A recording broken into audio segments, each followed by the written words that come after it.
Should I talk about Reggie? Yeah, please tell us what you can. So when I arrive in, he wrote about me in his book, Reg. Excuse me. About being a Christian. And I found it really difficult at first. When they used to shout out, RC's for chapel, my toes used to curl. I thought, and all my mates go, you going to chapel, Michael? And I go, yeah. And I'd say to the officer, do you mind? There's only a few of us who go. Why don't you just come to the cell and say church? And the whole church the whole wing used to hear it. And everyone would go on the Spurs, you going to church, mate? And I'd go, and I had to go. There was something in that for me that I had to go. And I wasn't looking for perfection, I was looking for freedom. So when I arrived down in Maidstone, Reg, who knew Dad, and there was a lot of people there who knew us, some heavy duty, the Class A sort of criminals. And they went, you in the church? So, yeah, I need it. It was that sort of, But I kept going. And with Reg, bless him, he was, funny story with Reg, some great stories with Reg. He, he was very popular. And he used to always be on the phone. He couldn't see properly. I got some great stories about Reg. So my friends, I used to know a guy, he was the drummer for the Sex Pistols. And my pal come to see me, Adam, on a visit with his girlfriend. And if you had a visit and Reg liked someone, he'd always be inquisitive. And he used to be along the landing from me. And he knew me dad, and where I was sort of doing this face stuff, he quite liked it. He had all sort of Red Indian sort of things in his cell. It was like a wigwam in there. He used to sit on the floor, and he was a strange boy. But I liked him. I found him a real sweetheart, Reg. And we used to do the landing clean together. And he couldn't see, and he was always drunk, bless him. I don't mean that horribly, Reg. And he used to have all these, these little yellow stickers that you write your notes on. They was all up his arms who he had to ring. He must used to get, the amount of letters he got every day was unbelievable. Anyway, blah, blah, blah. We've become friends. He'd be on the phone. We're all chatting away. So my mate on the visit, Adam, Reg says, who's there? He had a white lisp. Who's there? So I said, it's Adam. Anyway, they get acquainted. He sends Adam a painting which Adam's got, and he signed it Reggie Kray. And he also sent him a photograph with him, Charlie and Ron.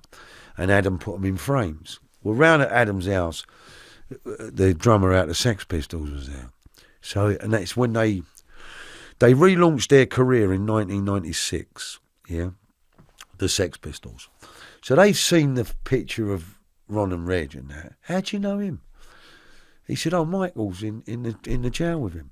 So they said, could you ask Michael if they could get a picture of Ronnie and Reggie Kray that no one's ever seen, and they would make it the cover for the album. So I say, they asked me, I say, yeah, I'd do it. When it's drove Reg mad. So he said, he keeps calling them spitting images. I said, Reg, it's the Sex Pistol, mate. Drove me nuts. I've got him a deal, right? I've got him a deal to be on it. So he's gone to me on the phone, yeah, the solicitors are getting involved. I said, you're going to get a few quid here with his bifocals. He couldn't see a thing, Reg. He come out of his cell one day with his glasses on that Ronnie had given him, and had an hearing aid on the side and his glasses, and he'd had a few glasses of hooch, and he's come on the wing and went with his glasses off.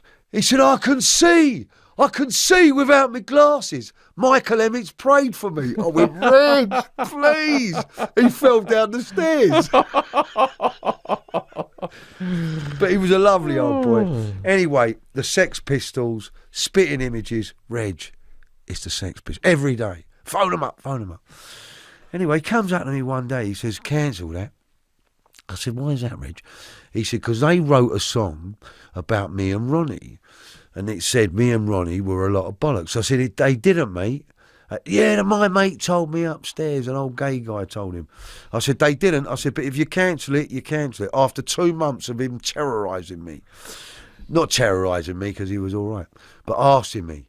Anyway, he cancels it. Yeah. 2 days later, he comes and says, do that. No. Get spitting images on the phone. I want to give him the photo. I've looked at a million photos that no one's ever seen of Ronnie, Kray and Reg. They were weird in his cell. Well, that one do it, that one do it. Anyway, eventually he loses the deal, yeah?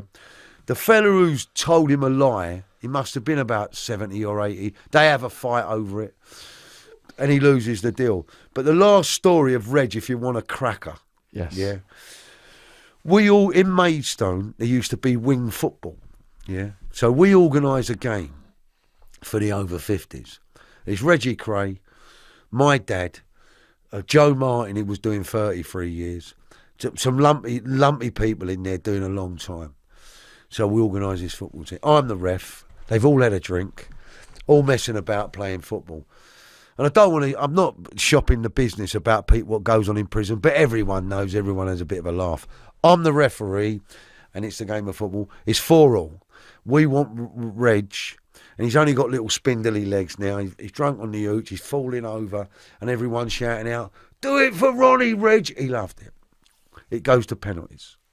So I say to the kid in goal, dive to the left. And I say to Reg, knock it that way, Reg. Anyway, my 6-year-old grandson would have kicked the ball harder.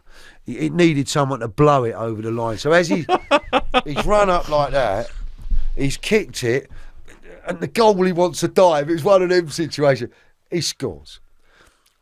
We put him on our shoulders, and where he had his sort of ways, Reg, his private parts come out of his shorts. Oh. Listen, I don't mean to be crude. Can we carry on with this? Yes. And it's rubbing on the geezer's thing. So Reg is over the moon. He's like he's like out sitting on the geezer's shoulders. He scored the winning goal, and we all start to sing, "We are the champions." He's crying, Reg. We are the champions, my friend. Oh, he's being adored. We get back to the wing, and this is what happened. We come onto the wing, and he was allowed, there must have been some sort of rule that he could phone Ronnie or Charlie whenever he wanted to. Ronnie had died. So he phones up Charlie, who's in Belmarsh on the lockdown, because Charles Bronson had taken the Iranian there was two Iranian who took a plane hostage, I think. And so Bronson had taken the 2 Iranian hostages, took them in his cell and said, the people that they took hostage, Charles Bronson is now punishing them, and he's dragged them in the cell, covered himself in toilet, and they're sitting there. Now, we don't know that.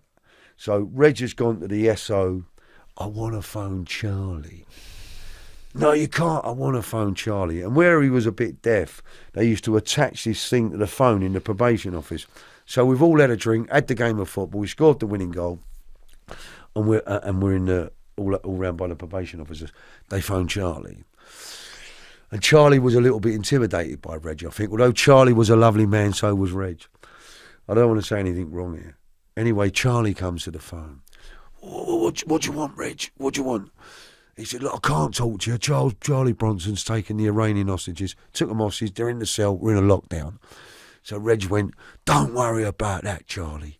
He said, I've just been involved in a shootout. He went, what's gone on, Reg? He went, a fucking penalty shootout. I put the phone down. That's a true story. Excuse my French.